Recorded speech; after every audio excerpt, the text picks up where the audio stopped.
Hello everyone! For today's cooking vlog, we are going to cook a Thai Clam Pot.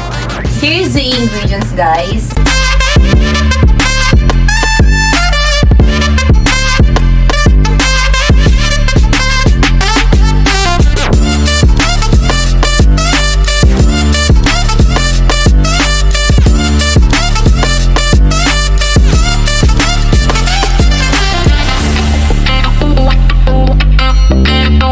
Okay guys, so let's get started. First, we will going to saute the scallion.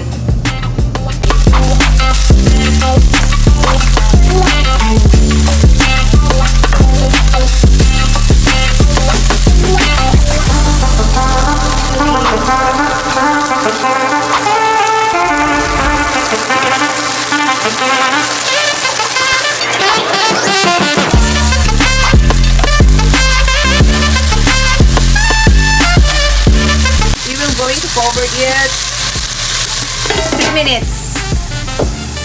Okay guys, while waiting for the clams to cook, now we are going to cook our Thai rice noodles. In the boiling water, we are going to drop our Thai rice noodles. We will going to cook this one for about 2 minutes only. I'll cover it. Okay guys, 3 minutes is done. So here's our clams. You see? Our clams. It's already cooked. Okay guys, so we're done with our rice noodles. 2 minutes only guys because we are going to put in here. Now, we are going to put the condiments.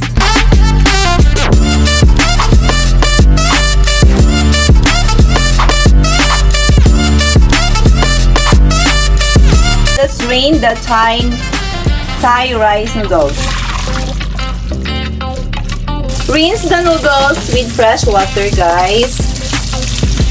Our stock that we are going to use for this recipe is rice water. Now I'm going to put the rice water.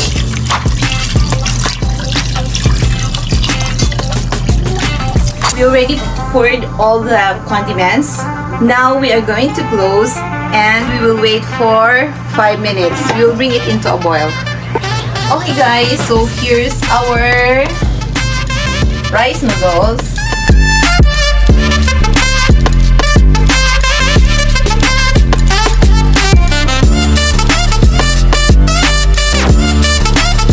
Five minutes is over, so here's our clams.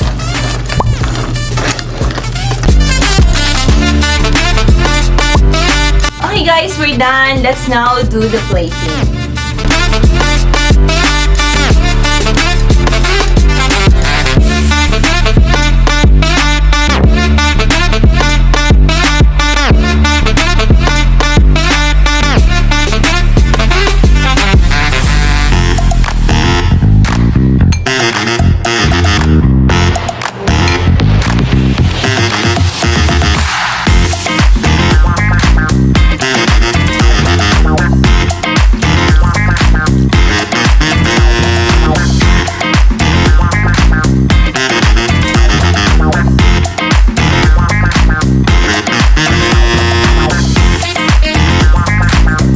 So guys, we're done with our Thai Clam Pot. Thank you for watching.